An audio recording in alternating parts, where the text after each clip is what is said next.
آیا پر انسان باندې د بے پایه زمانه یو وخت داسې هم تیر شوی دی چې هغه کوم د یادونې وړ شي نو مونږ انسان له ویګړې شوی نطفه څخه پیدا کړ څو چې هغه وازمایو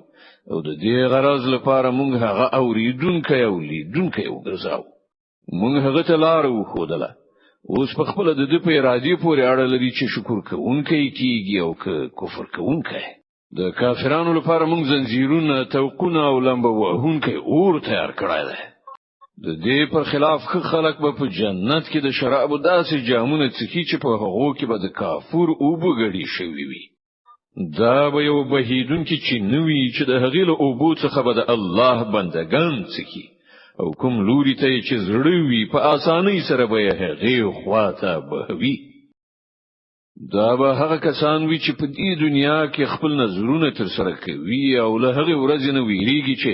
د هغه آفت به په هر لوري خو شوی وي او د الله په مینه کې مسکین او یتیم او بندي ته خواړه ورکوي او هغه ته وایي چې مونږ تاسو ته یوازې د الله په خاطر خواړه درکو مونږ له تاسو څخه نه څه بدله غواړو نه مننه لمونږ سره خو خپل پروردگار څخه د هغه ورځې د عذاب ویره ده چې د سخت کړهو ډیره وګړه ورځ بوي نو الله تعالی به دوی د هغه ورځې له شر څخه وژغوري او دوی ته به تر تازگی او خوشحالي ورکړي او د هغو د صبر په بدل کې به هغو ته جنت او ریحمین کالی ورکړي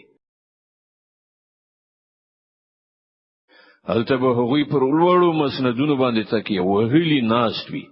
نه باید المر ګرمي په تکلیف کړي او نه سخت ساړه د جنت څنګه به پر راټیټي شوی سیوري کوون کی وي او د هغه میوه به هر وخت د هغوی په اختیار کې وي چې څنګه غواړي ویش کوي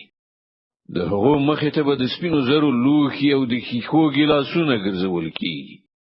خيخه هم هغه چې د سپینو زرو په ډول بوي او هغه به د جنت منتظمینو په سمه اندازه برابر ډکړي وي په هغه به هلته د شراب داسې جامونه وڅکل شي چې د هغه مزاج یعنی خوند او کیف زنجبیل به پکې ګر شوی وي دا به د جنت یو چینوي چې سلسبیل ورته ویل کیږي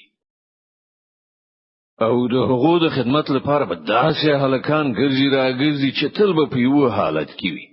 کته هغه وویني نو ګمان به وکړي چې ملغلري دي چې خوري کړای شوی دي حالت چې هر خواته نظر واچوي سراسر نعمتونه او دی ولوی سلطنت رنگ رونق به تر سترګو شي پر هغه باندې به د نری ورېخمو شنه جامه پرتا او د اطلس او د پرلو ورېخمو جامې وي هغه ته به د سپینو زرو بنگړي واچول شي او د هغه پروردگار به په هغه باندې ډیر زیات پاک شراب وڅخي دا دي ستاسو مکافات او ستاسو هاند هڅه زمونږ د قدر وړ ده ای پیغمبره همدا مونږ پر تا دغه قران لګ په تدریج سره نازل کړی دی نو ته د خپل پروردگار په حکم سره صبر وکړه او لدونه د هیڅ یو بد عمل یا حق نه منونکي خبره ممنه د خپل پروردگار نوم سحر او ماښام یادوه د شپې هم د هغه حضور ته سجده کوونکی اوسه او د شپې په اوږدو وختونو کې د هغه تسبیح کوه دغه کافران خو له جر لاستراتون کې شیعان دنیا سره مینه لري او وړاندې چې کومه درنه ورځ راتون کې د هغه نظر غورځوي همدا مونږ دوی پیدا کړی دي او د دوی اندامونه بندونه مکړه کړی دي او مونږ چې کله وغواړو د دوی شکلونه به بدل کړو دا یو نصیحت ده اوس نه چې د چا خوخه وي د خپل پروردگار لوري ته د تلو لار دی غوړه کړی او ستاسو په خوخه سره څن نکي تر څو پورې چې د الله خوخه نوي په باوري توګه الله د علم او حکمت خاوند دی چاته چې خوخه شي په خپل رحمت کې داخلوي او د ظالمانو لپاره دردناک عذاب تیار کړی دی